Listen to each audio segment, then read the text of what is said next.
wàhálà bẹ́ sílẹ̀ nílùú Òró pẹ̀lú bí àwọn kan ti tako ìyànsípò ọba Joel gẹ́gẹ́ bí Oloro tìlú Òró tuntun.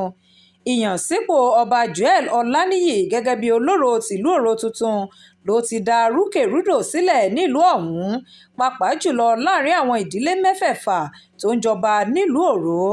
Àwọn ìdílé ọ̀hún ni wọ́n ti fárígá pé ọba Joel kì í ṣe ọmọ bíbí ìlú Òró, gẹ́gẹ́ bí àwọn àgbààgbà kan nílùú Òró ti sọ pé ìyànsípò ọba Joel kò bá òfin mu, tí ìgbésẹ̀ náà sì tako àṣà àti ìṣe ìlú náà. Wọ́n sọ ọ́ di mímọ̀ pé àwọn afọbajẹ mẹ́fẹ̀ẹ̀fà ni wọ́n ti síwájú yan ọmọoyè Clement Ògúndòkun Adégbọlá gẹ́gẹ́ bí ẹni tí yóò jẹ́ ọba ìlú ọ̀hún, tí wọ́n sì ti sọ fún un pé kó máa wálé láti òkè òkun fún àwọn ètò tí yóò fi gorí àpèrè.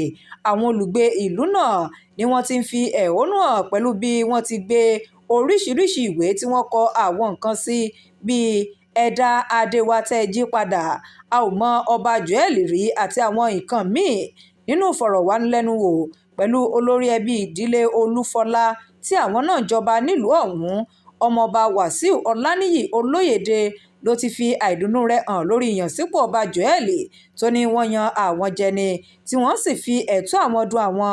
Ó ṣe àfikún rẹ̀ pé ọba Joel kì í ṣe ọmọ bíbí ìlú Òró àti pé ìlú Dùn Òró ni wọ́n ti bí i, tí kì í sì ṣe ọmọ ìdílé ọlọ́ba kankan. Wọ́n ti gbé ẹjọ́ ọ̀hún lọ síwájú ilé-ẹjọ́ gíga ti ìpínlẹ̀ Kwara, eléyìí tó fìkàlẹ̀ sílùú Òmù-àrán.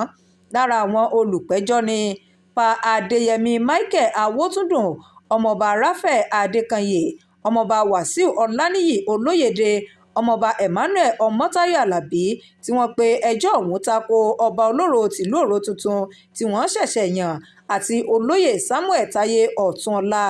Ilé-ẹjọ́ ti wá mú ọjọ́ 4 inú oṣù kọkànlá gẹ́gẹ́ bí ọjọ́ tí ìgbẹ́jọ́ yóò máa wáyé lórí ẹjọ́ náà. Abíọ́lá Àjàní ló ń jábọ̀ ìròyìn fún Atótó Arére Online TV.